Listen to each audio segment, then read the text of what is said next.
Bonjour à toutes et à tous et bienvenue sur ce nouvel épisode de l'Instant Sportif où nous allons revenir sur le deuxième tour des séries dans la LNH et également faire nos prédictions pour le troisième tour. Troisième tour qui a attendu un peu. Ça va commencer en date qu'on enregistre demain. Donc, parce qu'on enregistre le mardi 19 mai, ça commence mercredi avec le premier match de la finale de l'Ouest. Donc, en gros, on va faire un petit retour sur les séries du deuxième tour. Tout d'abord, au moment qu'on a enregistré, je pense que Caroline menait déjà la série 2-0 contre Philadelphie. Puis ça n'a pas été très compliqué. Un balayage en 4 matchs en bonne et due forme.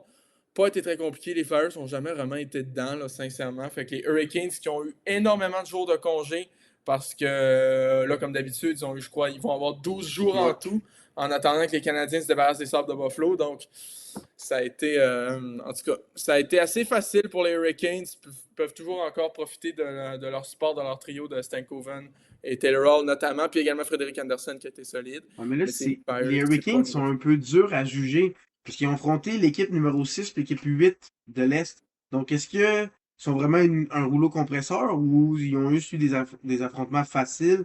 Donc, c'est un peu dur à dire. Je pense que c'est un peu des deux. Mais pour savoir faire sa prédiction pour le prochain tour, c'est un peu dur à dire parce que oui, si on prend exemple genre avec Colorado, oui, Colorado ont juste perdu un match, mais ils ont affronté le Wild qui est une très bonne équipe. Donc, on le sait que c'est vraiment vrai ce que le Colorado nous montre. Mais quand tu bats les Flyers en 4, c'est comme.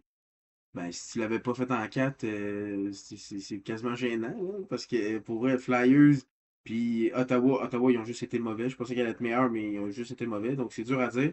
En même temps, peut-être que ces deux équipes-là ont eu l'air mauvais à cause que les Hurricanes étaient aussi bonnes. Parce qu'ils vraiment, sont vraiment bien coachés. Ils ont quatre trios qui fonctionnent, un gardien de but très bon, puis une défensive très bonne. Donc j'ai hâte de voir qu'est-ce qu'ils peuvent faire pour le reste des séries. Effectivement. Puis sinon, ben, on peut parler de l'autre série dans l'Est, Canadiens qui ont eu besoin de 7 matchs pour sortir les Sabres de Buffalo. Il y a des matchs, Montréal semblait plus fort, d'autres matchs, surtout le sixième, ça n'a pas été très serré.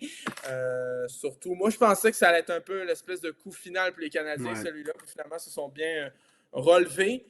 Par contre, est-ce que j'ai entendu dire Buffalo semble avoir mieux joué hier aussi lors du match 7. Mais Lors encore du là, match c'était. 7, première période, je la donne aux Canadiens. La Ouais, 2 mais complètement dominée à Buffalo. Puis la 3, je la donne à Buffalo. Mais en prolongation, je la donne aux Canadiens. Donc, si j'avais à dire, je dirais 60-40 pour Buffalo. C'est moins pire que le match numéro 7 contre Tampa où que c'était genre 90-10 pour Tampa. Mais les Canadiens ont trouvé les deux fois une façon de s'en sortir. Puis c'est quand même drôle de dire les Canadiens vont jouer 14 matchs, tandis que les Hurricanes en ont seulement joué 8. Est-ce que avoir minimum, trop de merci. repos, est-ce que avoir trop de repos, ça peut les nuire? Est-ce que les Canadiens vont te maganer ou est-ce qu'ils vont être encore dans le rythme des séries? J'ai hâte de voir comment le premier match va se dérouler. On va avoir nos réponses à ce moment-là. Toi, pour cette série-là, qu'est-ce que tu prévois? Est-ce que tu penses que c'est les Hurricanes ou les Canadiens qui vont l'emporter? Mais écoute, c'est sûr que la fatigue, il va peut-être avoir un peu de rouille pour la Caroline. Là. Tu sais, moi, je pense que ça pourrait faire que les Canadiens gagnent un premier match, ce serait pas surprenant, parce que je pense que ça pourrait faire un peu comme ce qu'on a vu dans les deux demi-finales dans la Q. Tu sais, Chicout, ils avaient poigné deux équipes faciles dans les deux premiers tours. Après, ils avaient poigné Rouen, c'est une équipe un petit peu plus forte. Tu sais, le temps de s'adapter, le premier match, il l'avait perdu, puis après, ça avait bien été. Pareil pour Moncton, il a perdu le premier match contre Blainville-Boisbriand. Fait que, tu sais, c'est le temps de s'adapter, puis tout. Fait que peut-être que Montréal pourrait remporter le premier match, mais sincèrement, tu sais, je sais que je suis pas un fan des Canadiens du tout, là, mais je trouve que c'est un peu frauduleux leur présence en finale d'association. Ils ne méritaient pas le match 7 contre Tampa. Ils ne méritaient pas tant contre Buffalo non plus. En tout cas, je trouve que ça fait deux victoires frauduleuses en match 7 qu'ils vont chercher. Là. Ben, surtout Tampa, là, au moins c'est une prolongation contre Buffalo, mais Tampa, c'était terrible comme ils ne méritaient pas ce match-là. Là. Fait que, Ben, juste je pour dire, sais pas. qu'on t'aime pas, les deux buts, les tirs n'étaient pas cadrés. Puis ça l'a Ouais. dévié, puis ça l'a rentré, juste pour dire. Puis Puis il y c'était. avait moins de 10 tirs au but à la fin du match. Là, fait que, aucun en deuxième période, on s'en souvient tous. Là, Pour fait vrai, que, écoute, moi je pense. Je sais pas trop. Caroline, on sait qu'il y a comme une malédiction avec la finale de conférence hein, depuis qu'ils sont revenus au top en 2019. Depuis 2019, on gagné un match en trois apparitions en finale de je conférence, pense si je que ne me oui, trompe oui. pas. On a gagné un match seulement. Fait que c'est sûr que ça pèse dans la balance. Mais en même temps, cette année, je sais pas, il y a l'air d'avoir un truc différent avec les Hurricanes. À un moment donné, tu sais, ils vont pas arrêter. Je pense que mais en tout cas, ils ont l'air bien partis cette année. Dans les dernières années aussi, il y avait un peu le truc avec les gardiens de but. Là. Je me souviens, 2023, Ranta était d'un but. L'année passée, c'était comme Kochetkov. Si Anderson était blessé. Si Anderson ne se blesse pas, je pense que les Hurricanes peuvent être en business. Fait que je vais y aller avec Caroline. Je vais peut-être être un peu optimiste, mais je vais y aller en 5. Caroline, Oh, je en sais pas. 5. Ouais, moi j'y vais en 5. En plus, Je tu sais donnes le premier match au Canadien, après ça, 4 de suite pour la pas. Caroline. Ouais, ouais. Oh, ok. Euh, Ben, en tout cas, je vais essayer de m'expliquer aussi, je sais pas. Là, c'est peut-être juste le match 6 comme ça, mais moi, je pense que la fatigue va jouer avec Dobesch, s'il n'est pas habitué de jouer autant de matchs de suite de même. Là. Je pense pas. Là. Désolé, c'est peut-être mon côté hater des Canadiens qui sort trop, mais je sais pas. Déjà, je trouve que leur présence est frauduleuse en finale de conférence. Je sais pas trop. Ils pourraient causer la surprise, sortir Caroline. 5, c'est peut-être optimiste un peu, mais moi, je vais y aller avec 5. On va prendre un peu de risque pour ça. mais oui, quand tu dis que c'est frauduleux, que les deux matchs numéro 7 on les méritait pas, mais je trouve que si on regarde les 6 autres matchs contre Buffalo ou contre Tampa, je trouve que les Canadiens ont mieux joué pour la majeure partie. Contre Tampa, c'était vraiment serré, mais avant le match numéro 7 je pense que Tampa avait mené dans toute la série seulement 7% de la série. Sinon, c'était égalité où le Canadien était en avance. Puis contre Buffalo, euh, il y a le match où on a perdu 8-3, où que Buffalo a dominé les 2 dernières périodes complètement. Le premier match, ils ont mieux joué que nous. Mais à part ça, je trouve que les Canadiens, la majeure partie du temps, c'était eux qui étaient la meilleure équipe. Sur les 3 victoires des Canadiens avant le match numéro 7, c'est des dominations totales les 3 fois. Donc, je trouve que là-dessus, on méritait. Mais c'est vrai que les 2 matchs numéro 7, on peut dire qu'on les a volés. Sinon, pour ma prédiction, peut-être que je suis optimiste, mais c'est surtout que je veux rester avec qu'est-ce que j'ai dit au premier tour. J'ai dit que le gagnant entre Canadien ou Tampa se rendait jusqu'en finale.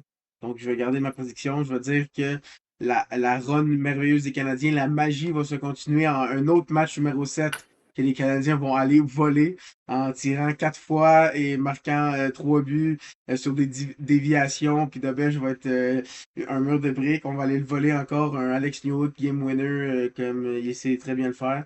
Donc, je dis Canadien en 7. Peut-être que c'est parce que je suis fan des Canadiens. Mais c'est surtout que je veux aussi garder ce que j'ai dit en premier tour quand j'ai dit le gagnant de Tampa canadien va en finale. Mais dans tous les cas, j'ai l'impression que Caroline ou Canadien, on sait déjà qui va gagner la coupe, mais ça, on va voir en temps et lieu.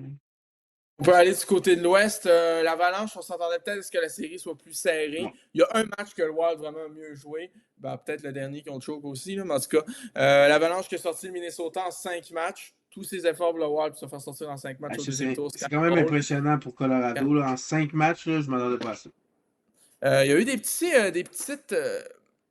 incertitudes du côté des gardiens de but. Là. On a sorti Wedgwood dans le match 3, on a mis Blackwood, on a gardé Blackwood pour le match 4. Dans le match 5, on a sorti Blackwood après son mauvais début, on a remis Wedgwood, puis l'Avalanche a gagné. Fait que je sais pas, toi, tu irais-tu avec Wedgwood ou avec Blackwood pour commencer la finale de l'Ouest?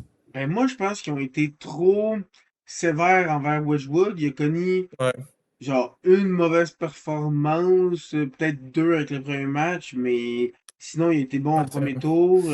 Il était bon vraiment au premier tour toute la saison. Je pense que j'irais avec Wedgwood, mais en même temps, les deux c'est des bons gardiens. Puis c'est ça qui est impressionnant. Ils ont gagné en 5 sans vraiment avoir des performances de leur gardien. Donc imagine si leur gardien recommence à bien gauler. Mais je pense que j'irai avec Wedgwood. Là. Vraiment, c'était plus lui le starter pour le début des séries puis pour la saison. Mais même s'ils vont avec Blackwood, je serais confiant avec n'importe qui d'un but du côté de Colorado. Là. La série Vegas-Anaheim, ben, on voyait Vegas en 6. Je pense qu'on a eu le bon Ouais. nombre de matchs aussi. Ben écoute, sympathique pour les Ducks, leur petite run, mais ça s'est arrêté pas mal là.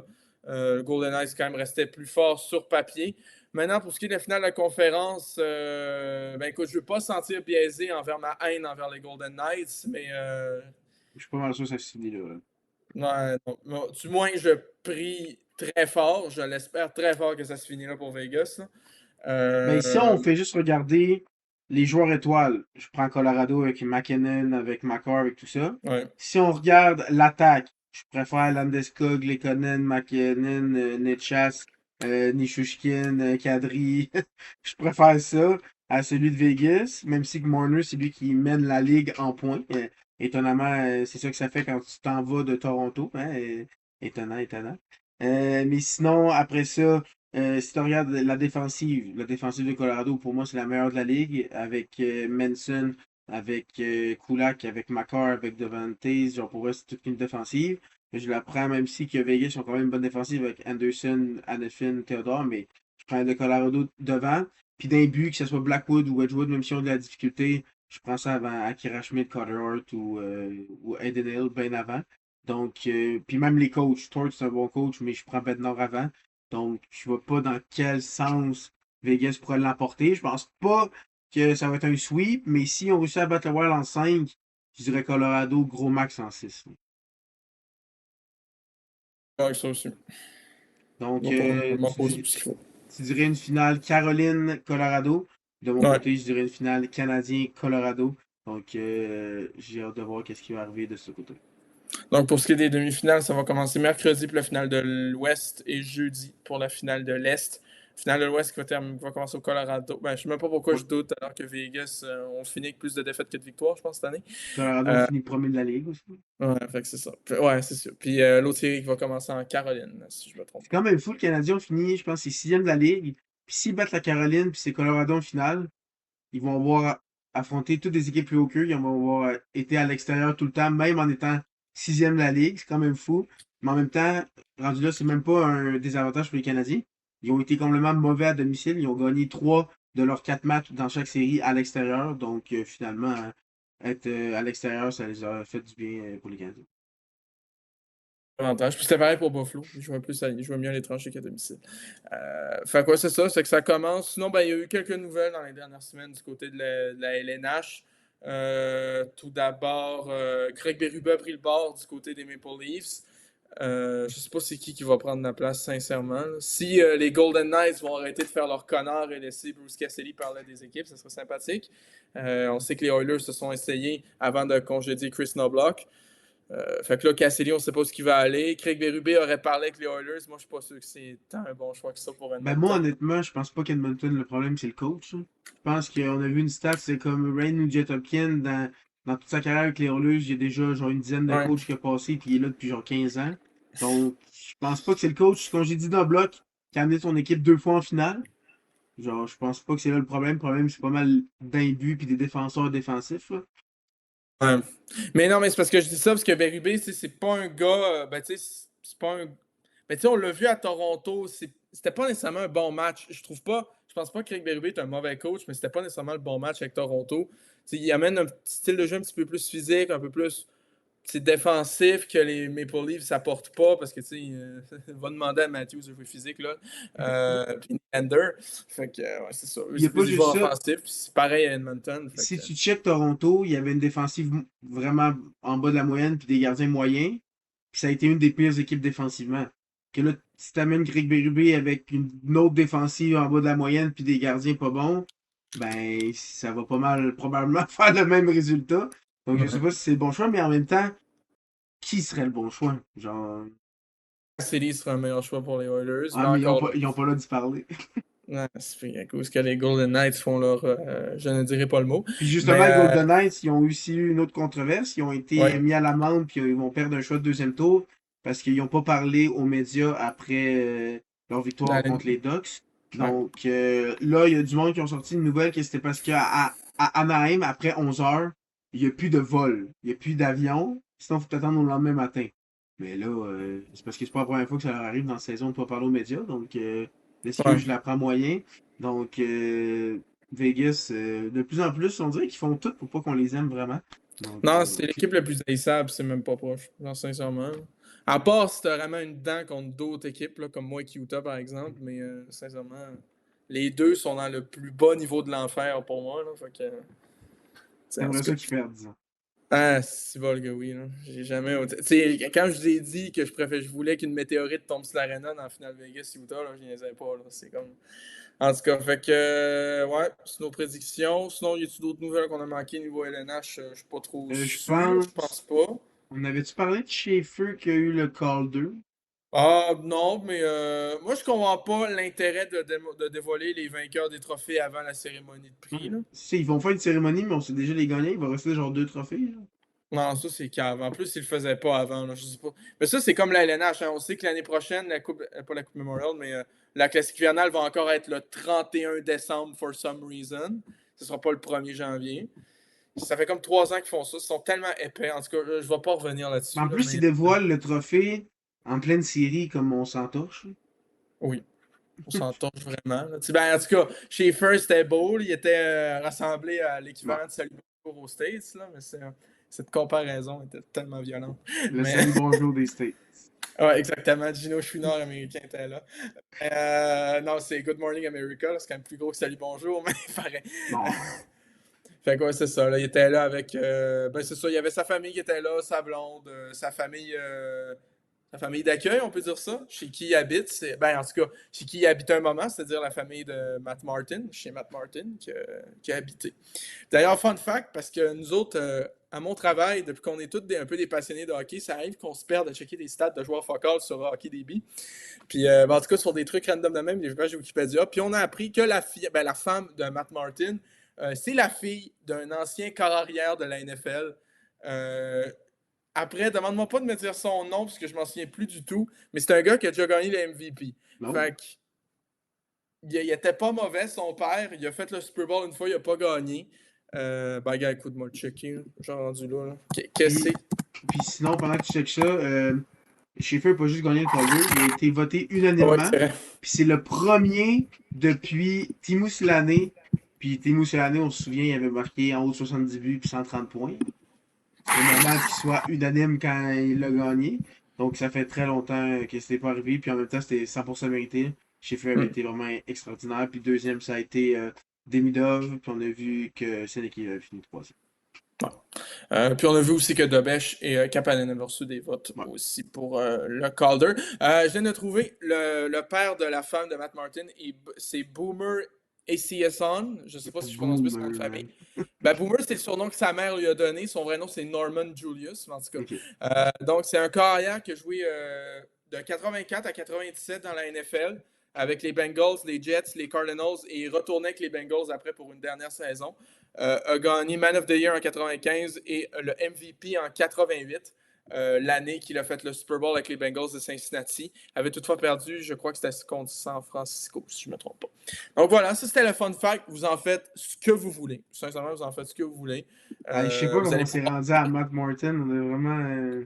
Ben écoute, on a parlé de Matthew Schaefer, je pense qu'on était obligé. Ouais, ça a Euh, vraiment dévié tout d'un coup, là. Ah ben écoute, on peut continuer de même. C'est toujours ça, ça. Ouais. Genre, quand tu fais une recherche sur Wikipédia, genre tu Ouais. cherches le nom d'un artiste ou d'un athlète, puis tu arrives sur la page Wikipédia à la fin d'un soldat obscur qui a combattu dans la guerre de Corée. Là. Ça arrive tout le temps, ce genre de truc-là. Fait que. Puis oui, cet exemple est beaucoup trop précis pour être inventé. Euh, non, mais sincèrement, ça m'est déjà arrivé de faire des trucs. Genre, tu pars, tu fais une petite recherche comme ça, puis tu arrives sur une bataille de la Seconde Guerre mondiale. Là. C'est très facile. Il y a même des jeux qui existent, genre c'est des Ouais. speedruns Wikipédia. Tu commences avec tel article, puis il faut que tu arrives à tel le plus rapidement possible. Là. Fait que genre, il faut que tu arrives à Hitler en partant avec l'article Anana, là, par exemple. En gros, c'est ça. Il y a des gens qui sont capables d'y aller assez rapidement. On s'est vraiment écarté. Fait Là, que, oui. ouais, c'est ça les séries qui vont commencer mercredi, les demi-finales d'association du côté de la LNH. Hâte de voir ça. Puis on va faire un preview pour la finale de coupe lorsque les deux séries vont être setées, en espérant que en tout cas pour que l'équipe de l'Ouest n'ait pas à attendre encore 100 ans après l'équipe de l'Est, comme ça a été le cas avec les deux derniers affrontements des Canadiens, surtout les Hurricanes. Donc, en tout cas, hâte de voir ça. Ça va commencer bientôt. On va se retrouver bientôt pour d'autres épisodes.